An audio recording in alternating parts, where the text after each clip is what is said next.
Okay, then let's look at the paper that I'm going to be using today. Well, obviously watercolour paper comes in all different types and brands of paper.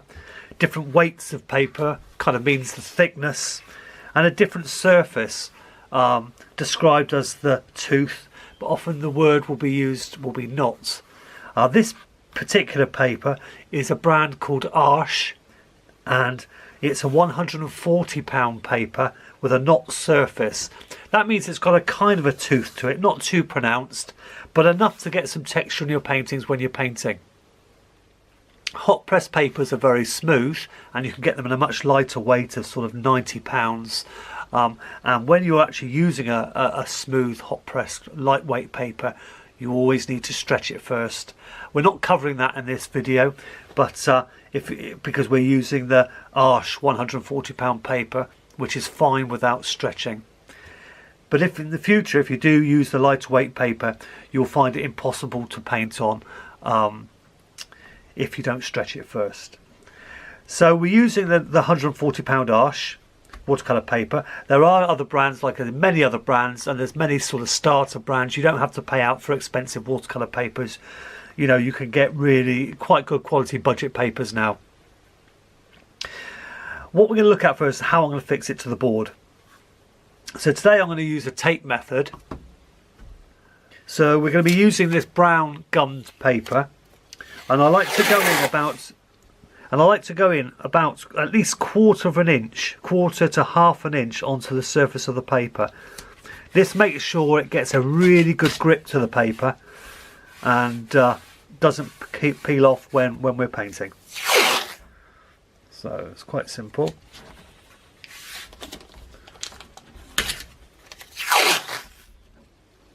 Just like that.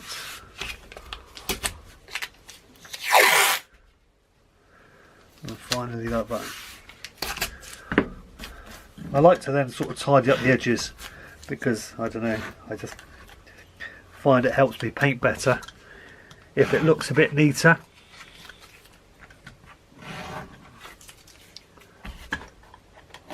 Now, with this paper, okay, we've taped it down. When we paint on it, it will still move a little bit. It will still rise up slightly and cause a slight wave in the surface of the paper. Now that's because we haven't stretched it and soaked it in water.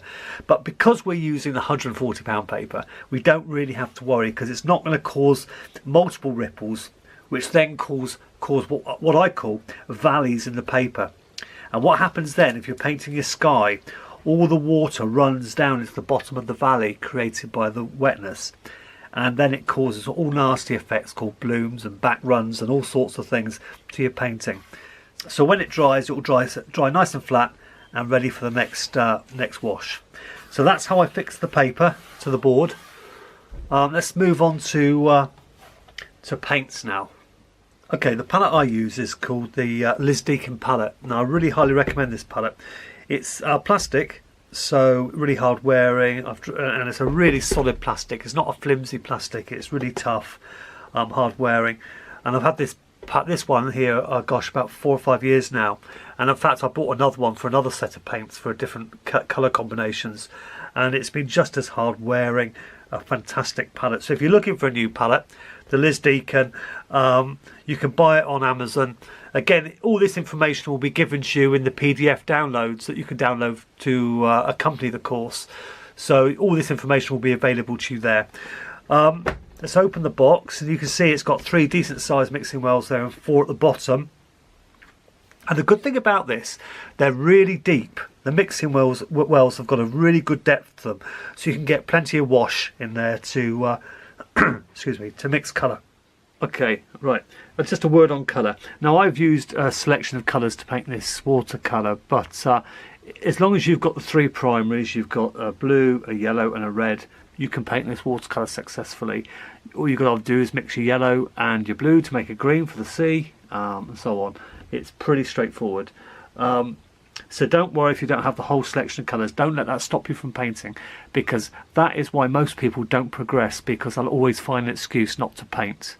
they won't have the right colour, they won't have the right piece of paper, the right surface of paper, whatever it might be.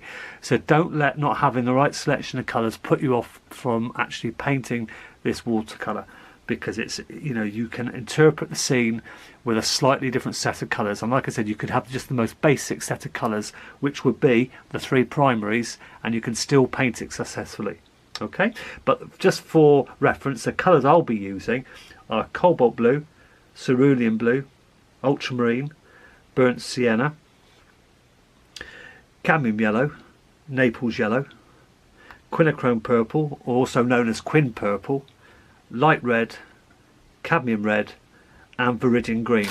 Now, I don't put my viridian green actually in the palette because it's a very strong colour, and I just don't like it in there, so I tend to just add it by tube into my palette when I need it. So that's the selection of colours I'm using. As I said, don't worry if you haven't got the whole amount of colours. If you don't have the viridian, or you don't have the quin purple, you can use alizarin crimson, whatever. You know, as long as you've got a red, you can find a way of using it. Okay, so don't let it put you off from painting. Let's move on to brushes. Now, brushes, I'm going to keep it quite simple. There we go. We've got a little goat hair Chinese brush I use, which I highly recommend that everyone has one of these in their painting kit. They're absolutely fabulous, really hard wearing. You can get a lot of texture and detail with it. They point up really well. If I just wet it, flick it out, and then just show you that it points up really well. You get a nice point on it. So I recommend those. Fantastic brush to have, and you can buy those on Amazon. And just make sure it's goat hair, really hard wearing. Then I've got a little Daler Rowney brush here, a size 5. It's a synthetic brush, very cheap, good for doing some detail work and anything smaller. Then I've got a little mop brush here, which is good for small washes that we'll be doing today and painting clouds and things like that. It's a size 8. It's a squirrel one, but the synthetic ones are fabulous. They're fine as well. You don't have to go down the route of squirrel and stuff like that. But it's a great brush. I've had this brush years, and it's never let me down. It's never let me. I've let myself down at times with painting, but the brush has never let me down. But that's fantastic.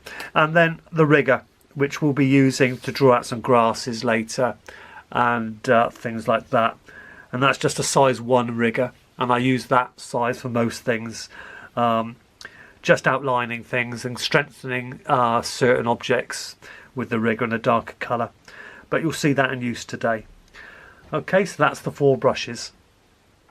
I also like to use this little diffuser bottle, which is just a little for misting the page, just for spraying a very, very fine mist on the page, sometimes before painting, especially when I'm doing skies. It helps soften the edges of clouds, helps to make the paint move a little bit more on the page.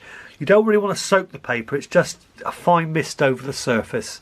But I don't use them outside when I'm painting, but I just use them within the studio, and really like using these. So it's just a very small one, and like I say, it gives you not droplets, it's just a very fine mist. I'm not sure if you can see that, but it's just a very fine mist.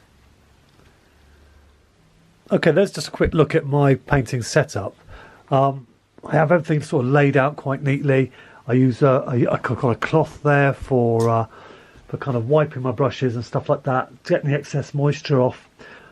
I always use 2 big jugs of water. The small one just to take the initial muck off the paint, and then the big one to give it a final clean before going back into the palette. Yeah, so that's just my simple setup really. You don't need an awful lot of space. A corner of a room or something will do that. So please just excuse the mess. This is a working studio, so it's always a bit untidy. But that gives you some idea of how I work here in my studio.